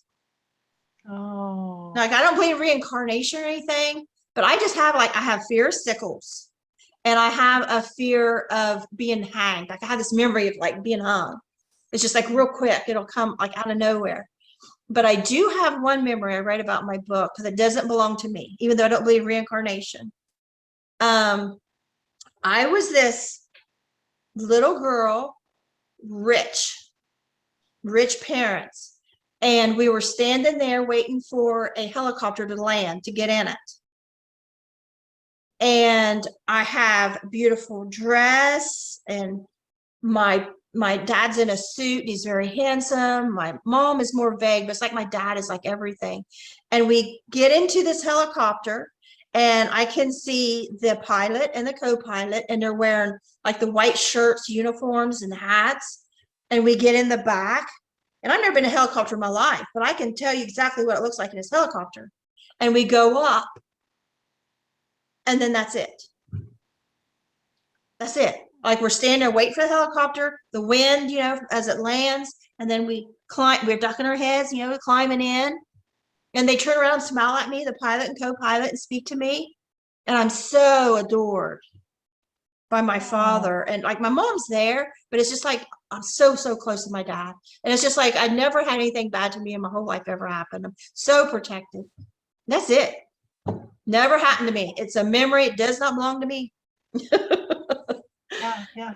I wonder why you don't believe in reincarnation, darling. Well, I guess, when you grow up Christian, and you hear like reincarnation, you think it's not Christian. And then, like you say, you don't believe in Fill that hell. out. And then I'm like, well, I hear There's people so talk much. about hell. So I just kind of keep an open mind. Yeah, I kind of don't believe in that, but maybe I do. And I hear something, I kind of don't believe in that, but maybe I do. So I just kind of leave an open mind up there. Like I can have a lot of different guests on, and like I don't filter their story. They come on and say some stuff, and I'm like, I keep a straight face, but I want to go, huh? Well, I think that, in my feelings are that there's so much that has over the centuries been written into the Christian religion that it kind of, some of it is, completely straight from God and from Jesus, but some of it is man. Some of it was man and ego and controlling and money and power, and unfortunately not all of it is all true. So you have to kind of pick and choose on that and say, it just wasn't always, you have to look back in those centuries that this was happening in. And, the religion was used to control people. It was used to control the masses. It was used to get power and ego and, And that word feed their true, egos and stuff. that word true, is there true? Is there really Yeah, true? Is that really an accurate word? yeah, really. Because there's so many variables of everything and so many wars and disagreements and over what is true, what one believes in true. And what I Yeah, believed was true 20 years ago sure isn't what I believe today. yeah. No, you have to look in your own heart and figure out what resonates with you. But that story of your helicopter kind of would help me. You would, if I were you, I would be like thinking a little bit more about it because my when Peter hypnotized me and I came through with that whole thing about being in Africa and coming here and being a slave and being on a plantation, that wasn't anything in my reality. Has never. I grew up in Salem, Oregon. There was no slavery. I was born in 1956. There was no slavery. There was nothing like that. I knew nothing about that. So, to me, and there's other things that have happened in my life where I've gone, okay, you know what? I have this big, deep fear of dark water. I don't know why I have. I learned to swim when I was under a year old. My father was a swimming instructor, and so there's no reason for me to feel that way, but it's still 65 years later, still very strong. If I go to Hawaii and there's, I don't even want to get into the water and snorkel. I live in Santa Barbara. There's such beautiful, coastal waters just 10 blocks down from my house. And I don't want to go in the water. There's something I wouldn't that want I to go in have dark water either. You know deep what's in there? fear of something in the water. Yeah, there's something in the water. I don't know why I have that fear, but I have the fear, and it's not because of the movie Jaws or anything like that. It's been in my No, life that's since not what I worry child. about. I just worry because you can't see. You don't know Yeah, what's in it. it was something in my childhood, that I was going to be pulled under, and yeah, it was something. So, I think these things that kind of bleed over from life to life, I think that means that we've had multiple lives here, and I think that we come back again and again because we have these wonderful experiences that grow our soul, and we choose to have a new life and have these new experiences that grow our soul in a different way. So I really Sometimes I do wonder think if reincarnation isn't like we think just one life. Maybe say I lived 100 years ago and I lived in my grandma's body or lived in my grandma's, or you know what I mean? Like it could be. maybe we share. Maybe like when I pass on, maybe I'll decide to go in my granddaughter's body. Yeah, it could be that You know, generations ago that something, yeah, it could be. I don't I mean, know. who gets to judge? Yeah, who gets to say what it really all is? So I just try to keep an open mind and say, okay, maybe. So yeah, for me, I don't try. Just like don't try to judge it. Just try to say, well, it could be, maybe. Yeah, All I see right. all the fighting on near death experience Facebook groups. Everybody arguing Oh, about who's right about this. I'm like, none of you know anything. You can't answer yeah. that. People I don't say, even. because you had near death experience, what happens with this? And like people commit suicide. Do they go down? I was like, people are answering that. You don't know. You don't know who goes to I don't heaven, who know. goes to hell, or if you're reincarnated. But that's just me. I Yeah, mean, I there's just really, try to get laid back here as my old age and quit sweating all the.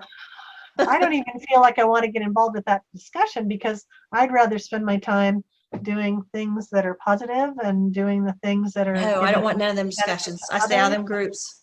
Yeah, I don't either. I don't have any time for that. I'd rather be figuring out, what next my gift bag is going to be for, like right now, I've got a young man that I met that his mom is a teacher in India, and I hosted him in my home for a few days because he had a situation where he needed a place to stay. And I've had more than 17 foreign exchange students that I've hosted in my home. We have our 5 kids, and we also had kids from all over the world that have stayed with us. And so this young man was from India. His mom's a teacher. He was telling me that in India, if your child goes to public school, it costs $2 US dollars per year for a child to go to public school for a year. But many of the families don't have even that enough money to put their children in a public school, even though it only costs $2. So his mom works at a public school and she gives scholarships to children that are in their area that parents can't afford to send them to school. And so I talked to a couple of my friends and myself, and so we got $600 together, and then I went and got this big duffel bag thing, and I filled it up with all sorts of school supplies. And so when he goes over to India, he's going to take for his mom to distribute to the school all of these school supplies, and she's going to have extra $600, which would be 300 children for 1 year in school. Now, I told him I wanted her to use it for one child for multiple years of school so that that child can stay in school. So she's going to administer the scholarships from our group here in Santa Barbara, and I think that that's the way that we touch lives. That's the way we make the world My thing better. was therapeutic foster kids. I had 60 Oh, in and out. 60. 60. Wow. Yeah. 16? 60. 60, baby. 60. Yeah. Wow. Yeah. Wow. We adopted 9, which would say 10 because my youngest son was adopted, my disabled sister's biological son. But so my husband, we got married in 97. And the next year we adopted a sibling group of 5. And the next year we adopted a sibling group of 4. We ended up 9. But I I was the youngest foster parent in this area. Back a long time ago, I was like, I think 23. And so then Wow. when I was about 28, I started therapeutic foster care. And yeah, at 60. Tell me what therapeutic foster care is, because I'm not sure Okay. everybody knows. Well, you know what regular foster care is. Therapeutic is a child that is looking at going to Department of Youth Services or Ohio Department of Mental Health facility. They would try to go put the child in therapeutic foster care first. And if it didn't work out, then they may go to one of those facilities. Okay. And I got the worst of the worst. I got the hardest. It's issues. Then the children had issues that needed to be addressed. Okay. Yeah. Wow. And I absolutely loved it. I had no problems with any of the kids until we adopted. And it wasn't right away. It was a few years later. Wow. Oh my God, that That's was a a story. nightmare. It was a nightmare. Because the last 4 we adopted come from a home. You know, kids sit on Saturdays and watch cartoons and eat cereal. These kids watched porn and smoked pot and drank beer. Oh my gosh. Oh my And when they gosh. come to our home, they fit right in. They blended just with our kids. They act like our kids and just did just fine. And they hit puberty. And their Wow. biological mom was contacting them behind our back. We didn't know at the time and telling them to lie about us. And we'd already filed charges on her before we adopted them as they are foster kids, because one of them took a tape recorder from where I was a children's service worker, took my tape recorders, tape recorded her. It was a good thing they did, because on that tape, she said that she's going to beat their ass all the way down that Children's Home Hill, where they had their visit, if they didn't agree to lie on the Robinsons. Oh, wow. So she was busted on that. But we didn't know that after that, she had got her phone number to the oldest one, and she was saying, lie on the Robinsons, you can come back here and I'll let you date all the men you want. And they were comparing. Her brother's the one that called and told me. He said they're comparing. The oldest one was 13, and her mom, biological mom, was comparing all the how many men they've been with. Oh my God. And so they lied on us and just killed me. It killed me, absolutely killed me. But anyway, so we ended up unadopting 3 of the 9. Her first, and then one was severely mentally ill of the other group. The oldest of the other group was severely mentally ill. And all her doctors said she needed long-term locked residential. And our insurance maxed out after 100,000 and wouldn't pay anymore. We had no choice to put her in state custody so they could pay. And then a few years later, another one decided to pull what the first one did that was lying about us to hurt me. And so all 3 of them wanted unadopted. They were so ill. And so, we let them go. But oh my God, horrible, horrible, horrible. Very sad. I wrote about it in my book, but I didn't go in detail because they're children. I'm not blaming the children. They were children. They come from bad homes. I'm not blaming them. They didn't know any better. And I love them to death. They've apologized. And, my God, we put you through hell. We did everything we could think of to you. It's the past, but we've been there for them whenever they need us. The kids need us, but it was really hard. Yeah, ours were all kids from other countries, and Mexico and Brazil and Colombia and France and Germany and Serbia, and we had kids from all over the world. And so we actually had fun experiences with all of them. And when we travel ourselves, Victor and I, then we can look them up and visit them and write to them ahead of time and say that we're coming and meet them for dinner. And we've done that quite a few times and visited the kids now that they're grown. So they were all in their teens when they came here to stay with us. So, and we lived right next to the high school, so they could attend the high school and be here and be in a U.S. school and get a chance to do something cool and learn English really well and stuff. So it was all positive stuff for us. So we didn't have those kind of issues. We had fun. We had wonderful for so long. It was so wonderful. But what compounded when we did start to have problems, what compounded it is I used to be a children's services worker in this county, and I made a lot of enemies. And there is a Meigs County mafia where I live. Oh, wow. And I filed a case. It went to Ohio Civil Rights. Ohio Civil Rights bumped it up to United States Health and Human Services. The Secretary, Health and Human Services. And they had it for 5 years. I got changes made, but boy, I got some changes made. They know who I am. So you probably they know who I am now. You probably ended up contributing some good stuff to the world. So at least your community, hopefully, with what happened with you. So maybe you got some changes made that were positive for others, and that's what we do. Yeah. Hard on us. It's very hard on us.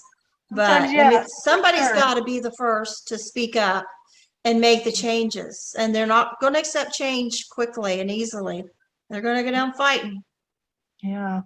Well, I think Ohio's a lot different than California. To tell you the truth, it's just a different place out here. We don't have that same kind of mafia or there's just such a blend of people here. My husband was always commenting about when he went to high school, how accepted and loved all the different colors were. And they just named the stadium at the high school right across the street from us after a wonderful family here, the Cunninghams, and their son was in NFL. In fact, I think 3 of their sons were in the NFL, and they went through the football program here, and they were all Black children.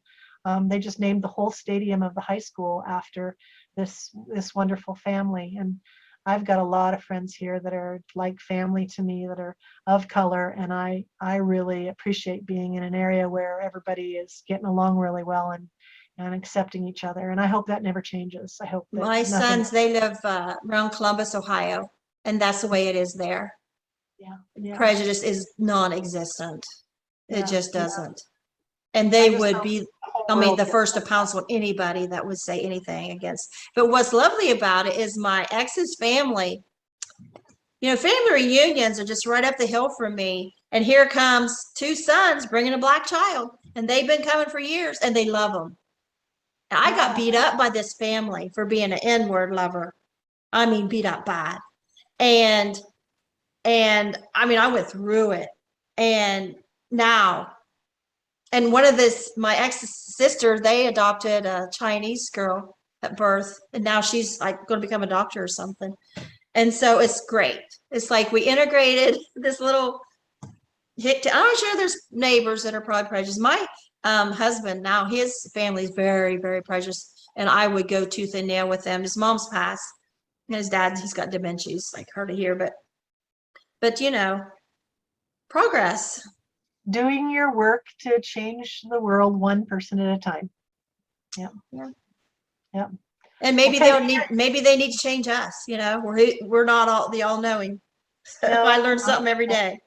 Yep, that's right. People contribute to each other. Well, it's been so much fun to talk with you, Peggy, and it's just been a delight to get a chance to hear a lot of your stories as well. So I've enjoyed this whole time with you. You're a nice and wonderful person. Yeah, keep on Thank doing you. that good work, okay? Thank you. I used to have two IONS groups. Oh, I you started did? I started one here in Southeast Ohio, and there Oh, was never okay. one down here before. And then Nancy Clark in Columbus, she had the second longest running IONS group. When she retired, I went in and took over her group, but then COVID hit. Oh, So, yeah. you know, they Yeah, just we went out there. haven't been meeting in person since COVID, but we've been doing the videos that we've had our speakers talk on videos. And then when COVID's over, we'll go back to meeting. We usually generally have about 150 people that come to the meetings to talk and listen to the person who's our speaker. So yeah, we've got a pretty good group here. We've been happy with it all. Yeah. I used to go speak at the groups. I was in Hawaii. I spoke at their group. Oh, yeah. Went over Yeah. there. Just to Maui, to Susan Ward's group. Not Was it? Susan, Lisa Jones. Oh, yeah, Lisa Jones. Well, Susan and Lisa. Susan started the group. Lisa Jones stepped in, and then I think she might have a separate group now. But Think yeah, so. so Maui group. Susan Ward used to actually live in Santa Barbara, and she actually heard about IONS through my group in Santa Barbara, attended for many years, and then she moved to Maui to start the group over there. So Sean that's at how that group called me here a couple months Sean, ago, and we talked all day Sean long. Lether. Yeah, Sean Lether. He's a great guy. Yeah, terrific guy. Yeah. So, Well, okay, well, good. you enjoy your evening, and thank you for coming Okay. on. Thank you so much, Peggy, for inviting me. It was a delight to talk with you. If anybody ever wants to email me or anything, they can email me at sunny, like sunshine, SUNNY, SB, standing for Santa Barbara, and then Barbara. So Sunny SB Barbara at gmail.com. And also I'm on Facebook and I don't know, other stuff, but there's a Facebook for my IONS group, and you can post things on there as well. So I hope everybody is going to take good care of each other and themselves, and I hope the world is going to get better each day. That's what I always And hope I for. have a feeling that God healed your son so you could write that book now. Yes, for sure. That's for sure. Did I say that right? It's Healed my your husband. husband? It's my Did I say it husband. right? Yeah. Did I say Yeah. son? It's Did okay. I, You said son, but it's did I okay. say, I thought, It's did my I just say husband. son? I do that. I mean one That's thing and something okay. else comes out. But yes, Yeah, your that's husband. okay. Yeah. So, Yeah, the big story was that he had, cancer for 31 years. We went through tons of chemo and radiation and all sorts of other treatments. And then Stanford University up in Palo Alto, California, invited him to be part of a clinical study. And we spent 2 months up there at Stanford, and he went through a stem cell transplant where they took DNA reprogrammed stem cells. Two doctors that were women invented the idea, and they got Nobel Prizes for the idea. and now they're applying them, and they have cured sickle cell anemia with this process, and now they're trying it on cutaneous T-cell lymphoma, which my husband has, and also large B-cell lymphoma, which my husband has. And 16 days after they inserted the DNA reprogrammed stem cells, they could not detect any cancer left in my husband's body. Zero. It's gone. So after 31 years, all those treatments, millions of dollars worth of chemo, he is now cancer-free. So we've had our miracle in my near-death experience, and then we had our miracle now with his stem cell transplant. And I just want people to realize that you hang on to that hope, and search for the solution that's going to work for you, because there's nothing that can't be achieved in the world. I really feel that. And you guys been married 27 years, so you've had this your whole marriage dealing with. Yeah, 28 years, coming on 29 years, actually. Oh, okay. And my whole marriage, he's had cancer from before I even met him. He didn't know that he had it yet. It wasn't diagnosed yet until about 2 years into our marriage. And that's when we found out. And of course, we had a little baby, and we had 4 other children. So all of a sudden, I sent up this big message to God and said, please, can you please let him stay here with our children and with me, and so the children can imprint on him throughout their lives, and please, please let him stay. And so here we are, 29 years later, he's still staying, and now he doesn't have cancer anymore. So it couldn't have been a bigger miracle for our whole family and everybody that loves him. He's really a nice human being and a good person, and he helps and backs me up all the time with all the things that I do out here in the community and beyond. So we're lucky we found each other. We're lucky we have the lives we do. So that's where my husband is, just totally supportive of everything I do. Yeah, isn't that beautiful? Yeah, it's really wonderful to have somebody like that in your life. So girls, search for that. Don't settle for less, okay? All right, that's my important information, my message for today. You had your list of a man. I just had Shania Twain's song, Any Man of Mine, like I burn a dinner and he burns a black, or burn a black, I like it like that, It's like, I want a man like that. That's what I got. Okay. I love this baby. It's all burnt to a crisp. I was specific down to everything. Yeah, you got it. I had everything written down. So, all right. Well, thank you. Take good care, and love and hugs, okay? Bye.